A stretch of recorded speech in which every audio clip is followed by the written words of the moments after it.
explore the importance of maintaining a healthy mind and healthy you. Today, we have many special guests joining of us to assist and engage in meaningful conversations.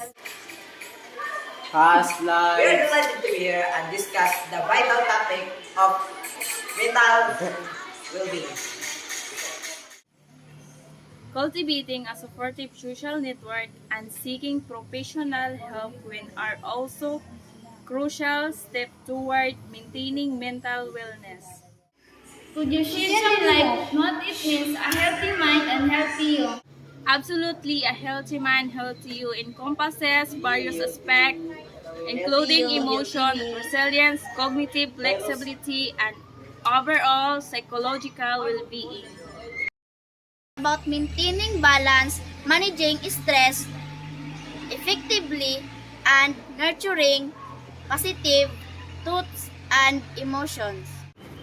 What are some practical strategies individuals can use to promote mental wellness in their daily lives? Prioritizing self-care. This includes engaging in activities that bring you joy and relaxation such as meditation, exercise, creative pursuits, and spending time with loved ones. Many people face challenges that impact their mental health. How can individuals overcome these obstacles?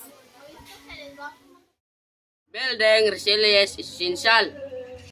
Developing coping skills, fostering a positive mindset, and seeking support from trusted individuals. Individuals can navigate self-changes more effectively. It's also important to practice self-compassion and remember that it's okay for help when needed.